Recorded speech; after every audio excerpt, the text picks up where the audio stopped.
there for 3 weeks. You should have been done something.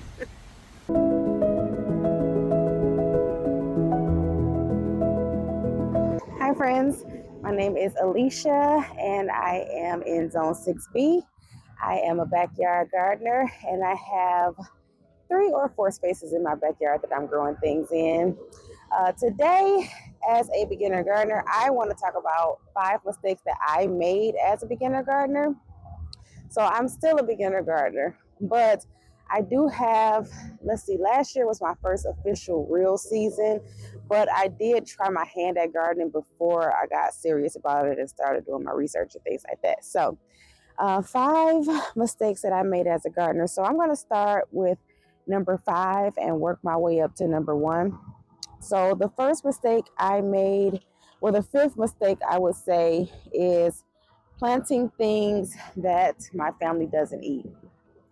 So when I got really gung ho about planting and gardening and things like that, I was like, oh, I want to grow everything I see other people in their videos growing, and I want to grow things that are cool and that look sweet and are different colors. And the reality of that is usually if you don't already eat it, you're probably not going to eat it if you grow it. So I made that my number 5 because when you think about starting a garden, you really want to start with staple foods that you know your family is going to eat. And as we get to some of the other numbers, and it'll kind of explain itself, but if you aren't eating something, 9 times out of 10, if you grow it, you may try it. Sometimes you may not. You just wanted to grow it, but you may try it. And even if you don't hate it, usually it's hard to kind of work those dishes in when you're used to already making what you make. So that's why I would say planting things that my family does not eat would be my number 5 spot mistake when starting a garden. My number 4 is not giving enough space between plants. Now, I know this is controversial because some people say, hey, I like to chaos garden. I want to plant a whole lot of things in this small space and see what happens. And that's awesome. And I technically do a little bit of that too. But for some plants, it is necessary to give it the space that it needs. And it's not even just because of diseases and things like that that can happen when there's not enough airflow, but mainly because you don't want anything to stunt the growth of the plant. And if it's fighting for nutrients and it doesn't have enough space to really spread out, it's not going to give you as much production as you would like. So although it's cooler to have a lot of things growing, if it's not going to give you the full size or the full harvest that you should get, then it's not worth planting things in that compact of a space. So like I know last year when I did my squash, I got them from the nursery. I didn't start those from seeds. And when you get them from the nursery, sometimes they have 3 in one little cell tray. So I planted all 3 in one of these red pots. Actually, I think it was about 7 I had in one pot because I didn't know and I didn't think about the fact that squash needs space to sprawl out. So you can't have 7 plants in one pot. Now, for other things, you could do that for beans or something like that, but not for squash. But I didn't know that. So, number 3 on my list would be not succession planting. So if you don't know what succession planting is when you have one crop and you start some of them, like so if you're starting from seeds or if you have little transplants, instead of planting them all at one time, you plant them once this week, plant some more next week, and plant some more maybe 2 weeks after that. And the reason why you want to do that is because you want to stagger your harvest. So why do I want to stagger my harvest? Well, do you really want 10 cabbages at one time? Maybe if you're going to be like canning and making like sauerkraut or something like that. But if it's something like radish, when I first started growing, I didn't really use radish in a lot of things. And all I really used it in was salad, but I wasn't making salad every day. So I didn't need 16 radishes at one time. But what I could have done is maybe planted 5 and then another 5 and then another 10, or if I plant to make something big at one time, like if I was going to plan on pickling them, then maybe then I would plant, a big crop this time, and then, but still I would do succession so that I don't have all of it at one time. It helps you space it out, and it helps it get used more in the kitchen. So my number 2 is actually stemming from number 3, which is not having a plan for after you harvest a vegetable. So this is actually a really important step, because once you get full blown into planting season, you're going to be busier than you think, because you have things that you're constantly planting, and, you're moving things around, you're weeding, you're doing things. And then also, like for me, I have a job, I have a family, so I'm not able to just like pickle things the second that I get them, and even with that, deciding to pickle. And I know nothing about pickling. I know nothing about canning, because as a beginner garden, I was so ready to plant and grow, which is an awesome feeling. But you know what's not an awesome feeling? Seeing the things that you work so hard to grow expire, get soft, get mushy, have to get thrown away. You want to make sure that you have a plan. If it's tomatoes and you want to make sauce, make sure you have all the ingredients for the sauce. Make sure that you know which recipe you're going to be following, because the recipes matter in canning. So I'm learning as I go on my journey. But even like with pickling things and stuff like that, making pickles out of, cucumbers and things like that, you want to just have a plan, because there's only so much you can eat fresh. And for some reason, it's just not something that I was thinking about when I first started. I was so into, it's growing. And I didn't think about, when I harvest it, what am I going to do? So then I'm scrambling. I'm like, okay, I'm going to can. Okay, I'm going to try to pick. But again, when you have a lot to do, you have a family, you have things like that, it's hard to just say, okay, today's the day, when you're still in the swing of gardening season. So if you have a plan, if you have everything you need ahead of time, it'll be easier for you to say, okay, let me take this 30 minutes to go down here and mix this up and pour it in the cans and get it together, as opposed to not knowing if things going bad. So that brings me to my number 1 biggest mistake that I made as a beginner gardener, which is not having the right soil. I saved this for last and for my big number 1, because honestly, this is the most important aspect of gardening, is having a rich soil. That is what I have learned so far as a gardener. And the reason why I can say that is because I've done the legwork. So when I first started gardening, before my husband and I turned this whole thing into like my oasis, I like to call it, this was just, grass. And the first thing we bought were these red planters. There's 6 of them, because there's 2 in the back there.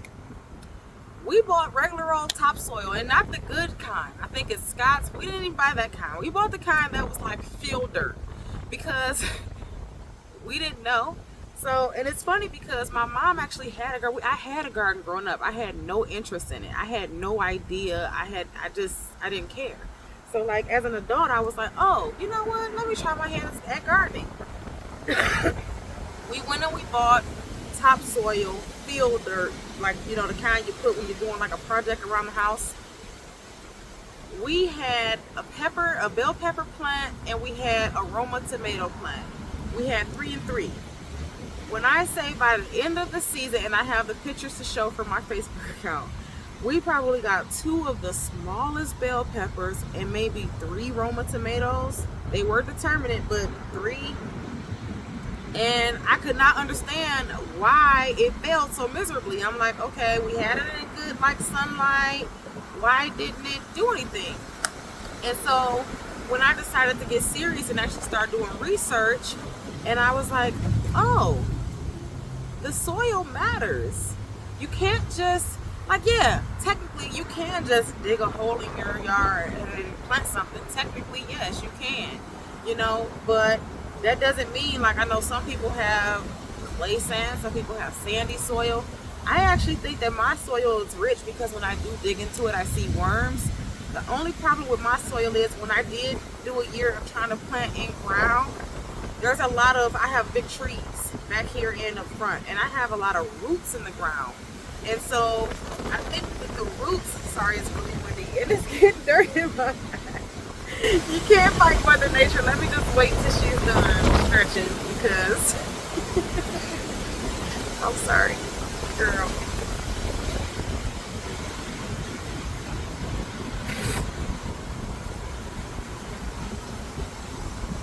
Okay, I think she's almost done. Okay. Okay, I don't know. Okay, I think she's done. I was still trying to talk. I'm like, okay, wait, now stuff's getting in my eye. Let me stop. But yeah, it's really important. The soil that you use, it really determines if you will have a successful garden. I knew nothing about compost. I knew nothing about not even fertilizer. I knew nothing about fertilizer, especially organic fertilizer. I knew nothing. Drainage wasn't even something that I had a concept of.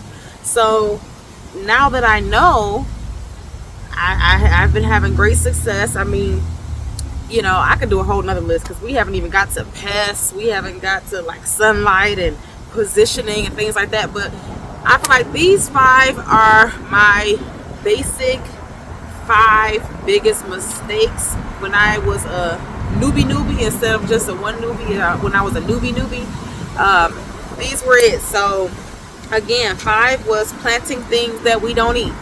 Why was I doing that? We don't eat that. Girl, stop wasting your time. Yeah, it looks cute, but what are you going to do with that? You don't eat that. What's kohlrabi? I don't know. So, four, not giving enough space between plants. It's important. Airflow. You need airflow. Like, just as important as the sun is, airflow is, water is, earth. The basic, you've seen Avatar. The basic four elements, your plants need all of them. So, that's important. Not succession planting. You know what's worse than like not having a plan for your crops?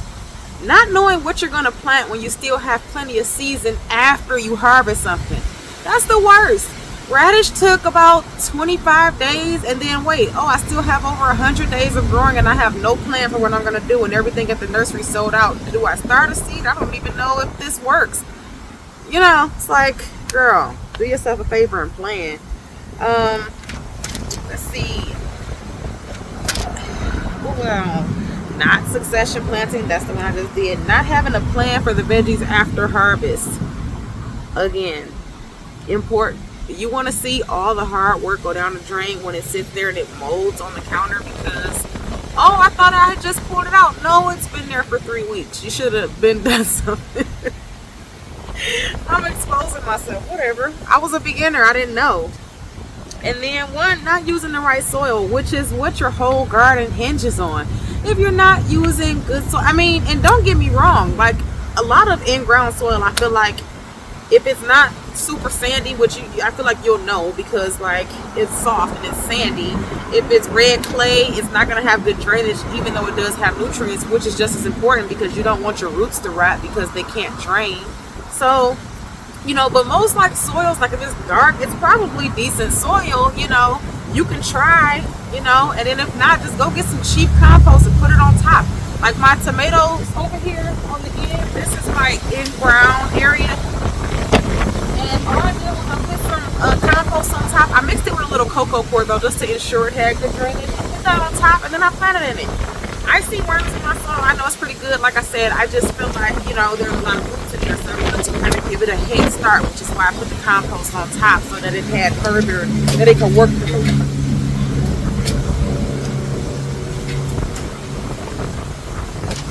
Okay, so that's going to wrap up this video because it's looking like we're in pre-tornado stages and I didn't even know that because it was sunny about 5 minutes ago, but that is Michigan. Thank you so much for watching Green Thumb Diaries with Alicia. I hope you enjoyed. Please comment, like, share, subscribe. Let me know if you had these same mistakes when you were a beginner gardener so we can get the conversation going about what you would have done differently and what I can still learn.